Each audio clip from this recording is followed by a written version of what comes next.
Hello everyone. Today we'll start with chapter 3 of History, Rural Life and Society. So let's begin. When the British came to India, villages were self-sufficient units. Most of the things that the villagers needed were produced in the village itself. A farmer paid a small part of his produce to the king. If the crops failed due to natural calamities, the king reduced the land revenue. The coming of the British, however, changed the scenario. Revenue began to be collected by the agents of the company. It was fixed and had to be paid in cash. No concessions was given, even during years when crops failed. Now we would see rural life during Mughal period. The land during Mughal period was of three types.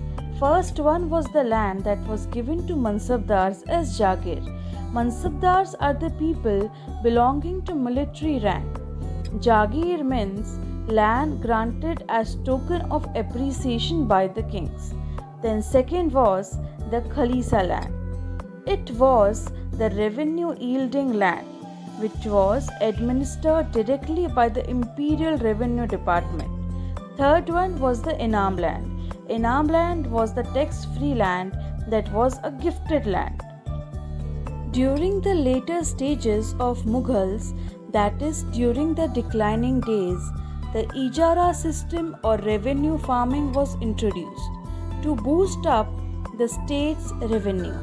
Under this system, the land were farmed out on ijara to a third party called revenue farmer. The literal meaning of the word ijara means to rent the land. The revenue farmers paid the government 9/10 of the whole collection and kept the rest 1/10 as his collection charges. Zamindars were the mediators between government and peasants. Mandals were appointed on behalf of Zamindars. You have read in the previous chapter that after the Battle of Buxar, the English East India Company got the right to collect revenue of Bengal, Bihar, and Odisha, that is, the Diwani right. The company needed money to purchase goods, to run the administration, to maintain an army, and to fund numerous wars. Since land revenue was the main source of income, its timely collection was very important for the company. When Warren Hastings was the Governor General, the company gave the right to collect revenue from an area to the highest bidder. But this system failed as bids were made for an amount much more than what the land could actually produce. Bidder is someone who offers to pay a particular amount of money for something. An auction is a public sale at which items are sold to the person who offers to pay more. As we already know that East India Company came to trade. So you can see in the given map that they used to import silver and gold to buy cotton, silk, spices, etc. And then this was exported. But just because of this revenue system, their income was increased, as all along the aim of the company was to make as much money as possible. So now there was no need to import silver and gold. This revenue collection was self-sufficient to buy Indian spices, cotton, muslin, etc. To smoothen the revenue collection mechanism, the company brought about some changes. They introduced three new revenue collection systems: the permanent settlement, Mahalwari, and Rayatwari. Let us study the main features, merits, and demerits of them. First, permanent settlement. To ensure a regular income, the company decided to fix the land revenue of Bengal and Bihar on permanent basis. This scheme was introduced in 1793 by Lord Cornwallis and came to be known as permanent settlement.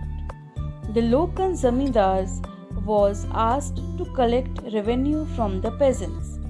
If he was able to collect more revenue from the land, he could keep the surplus amount. But if he could not pay the stipulated amount, he would lose his zamindari rights. The land then would be given to another zamindar. The system of fixing the revenue in advance was extremely advantageous to the company. However, peasants suffered terribly. So there were too many advantages to the company and many disadvantages to the peasants and zamindars. They had to pay a very high revenue and could be evicted if they failed to do so. The zamindars were not interested in investing money to improve productivity of land. To pay the revenue, the peasants were often forced to borrow money from the money lenders. Once in debt, the peasant found it difficult to get out. Now you can see in the picture working of permanent settlements. Peasants are giving revenue to zamindars and zamindars are giving to East India Company. Zamindars are acting as a mediator between the company and the peasants. Peasants are the farmers and they are collecting their revenue from the moneylenders or from the sale of the produce on their land. Then we can see the next one is the Ryotwari system. This was devised by Thomas Munro and Captain Reed. It was introduced in the parts of Karnataka, Mysore and Bombay and Madras. Under this, the company made a revenue settlement directly with the peasant or ryot. The farmer was the owner of the land as long as he paid the land revenue. Also, the revenue was fixed according to the fertility of the land. But this system too has its own merits and demerits. There were no intermediaries or zamindars who could exploit the peasants, and the land was owned by the cultivators themselves. Then there were many demerits also. This system, even though was better than the permanent settlement, but the revenue collection system was still rigid, and government had right to increase the land revenue in any of the cases. Now you can see the working of Ryotwari system in the image. See, the peasants are giving revenue directly to the East India Company and there are no intermediaries here. Then is Mehalwari system. The Mehalwari system was introduced in present-day Western UP, parts of Madhya Pradesh and Punjab. In these areas, land were commonly owned by a group of villages called mahals. The task of collecting the revenue and paying it to the company was given to the headman of each mahal. Also, the revenue demand was not fixed permanently but could be revised periodically. It too had a demerit that talukdars retained all the rights and ryots became landless tenant. Then you can see in the image working of Mehalwari system. Mahals, that a group of villages, there they were giving the revenue to the village head and he was giving to the East India Company. So here again there is one intermediary. Now in the given map you can see how the revenue system was implemented and which revenue system was implemented in different parts of the nation. Land now became a sellable commodity which could be bought, sold or mortgaged. This had a deep impact on rural life and economy. The status of landlord was just to collect the rent and the status of peasants was to collect money from the money lenders who used to exploit them by charging high rate of interest. The legal system was also not helpful. Then the artisans and craftsmen suffered a lot. This revenue system of Britishers encouraged individualism and discouraged the joint family system. The need of the village was not important, but what was produced for the market was given more importance. Now we will see commercialization of agriculture. The 19th century saw an increase in the cultivation of commercial or cash crops such as indigo, jute, oil seeds, sugarcane, tea, coffee, cotton, etc. These crops were widely used in British manufacturing industries and hence the company encouraged their cultivation. The officials of the company forced the peasants to sow cash crops in their field. In course of time, however, this practice resulted in a decline in the production of food grains and an acute shortage of food supply. Here are some of the pictures of cash crop. Land revenue system introduced by the Britishers were not accepted anymore by peasants and zamindars. This resulted in n number of revolts. Many of the revolts were there. Some of the famous ones are the Deccan riots done in Pune and Ahmednagar, Molaf farmers of Kerala, and these were done because you have already read the demerits of the systems. Indigo is a blue colored dye obtained from the indigo plant. It is used to dye clothes. There was a great demand for it in Europe because of the Industrial Revolution. Since the climate of England was not suitable, it imported indigo. Company forced farmers of Bengal to grow only indigo.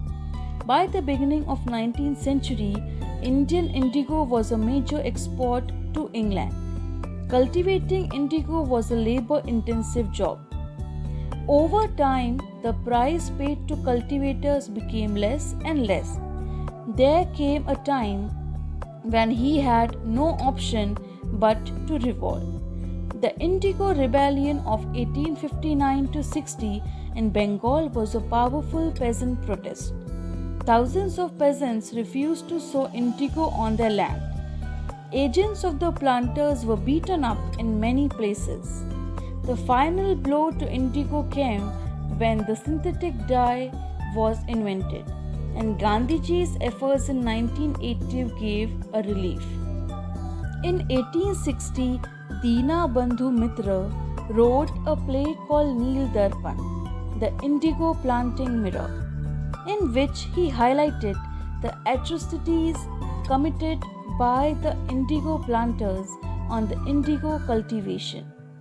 Sayyid Ahmad of Bareilly was the leader of Wahhabi movement in India.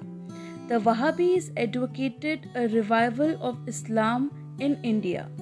Under the British, they had been deprived of their power and authority. They condemned the British policies and spread anti-British sentiment. They were joined in their revolt by the peasants and artisans.